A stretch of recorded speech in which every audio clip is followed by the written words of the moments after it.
I'm Ward, welcome to my shop. Today I'm going to show you how to build a Skyrim shield. I built two of them, one 24 inches which scales to the in-game size, and one 18 inches a little smaller for my son. This is how I made it.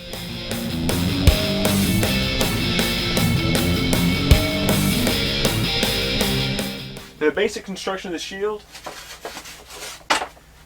is 1/2 inch insulation foam and 1/8 inch plywood.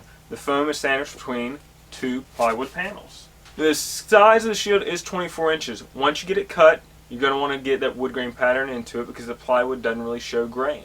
The way you're going to do this, you can get a pattern for the wood grain. If you go to my blog, the pattern's there. The website link is in the notes. Print out the sheets, and you're going to want to attach it to the wood boards, both sides. This is how you do it.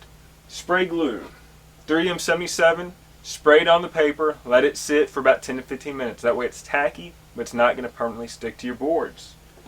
Affix it to the boards, and once it's done, you're going to want to route those grooves in. Just use a simple router. You'll need a V-groove bit, trace those lines, and you're going to have that wood grain cut in there. You're going to need to do that for the front and the back. Once you have the grain, you need to use a scroll saw, like mine right back here. Cut those boards apart, sand the edges. Now you're going to want to glue the assembly together. You've got the wood boards, you've got the foam. Put Gorilla Glue on the back. That's perfect glue for this application. Let it sit overnight. Use 1/8 inch hardboard to edge band around the foam. That's going to protect your foam edge because that foam is exposed at the perimeter.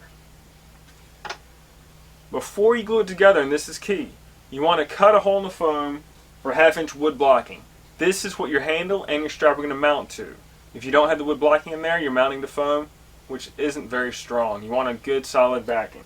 Once you have the shield together, you need a guide for your metal rim.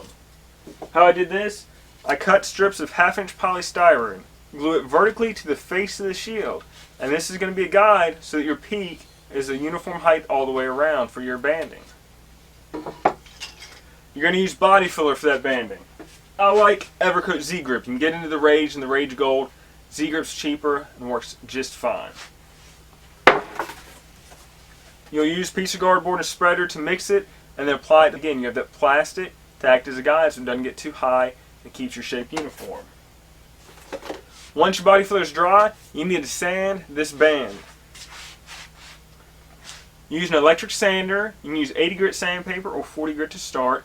Get kind of a rough shape. You don't want to go too far too fast. Just get a basic shape of it. Once you have the basic shape, just go to a simple sanding block. You can go to 80 grit paper, fine detail it, but you don't want to get it too smooth. You want it a little bit rough because that's going to help the weathering process. Finish it up with 220 grit sandpaper. It'll leave it smooth, but it won't erase all the 40 grit sand scratches which you want for weathering. Now, once you get ready to start painting this shield, tape off the wood and use some primer. Prime that body filler, and then you'll be ready to use some silver metallic paint to give that metal look.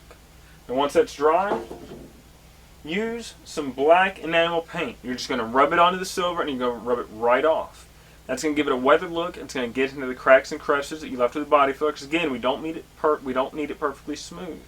Wipe it off, and then it's going to look old and weathered. And it's going to slightly tint your silver paint a little darker. That's actually a good thing, so it's going to look a little bit more like weathered metal.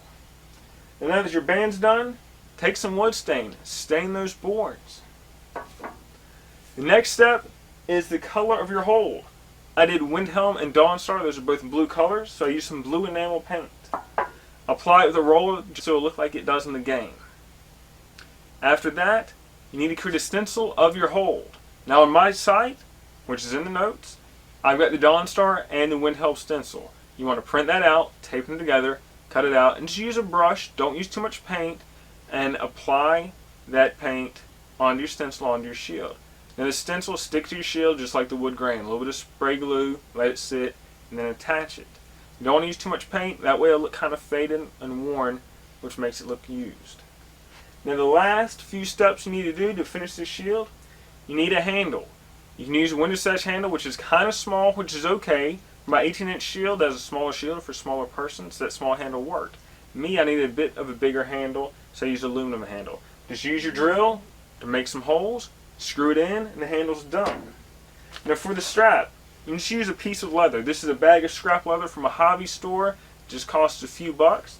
And to attach it, you can use a snap button. This snap button has a screw on the back, so it'll screw right through the leather, into the wood, and into your wood blocking. And to finish it up, your shield, if you want to look a little bit dirtier, you can take some acrylic or some watercolor paints. I use some brown and black. I just kind of created a little bit of dirt and texture to the shield to finish it up. These are the steps I use to create this shield. Thank you for checking out this tutorial. If you have any questions, let me know. I've done it, so I can definitely help you. You can go to my site, which is linked in the notes, to get a little bit more in-depth text tutorial that has a few more pictures and step-by-step. Now I want to see what you've done. So when you make the shield, let me know. Let me see, because I'd love to check it out. Thank you.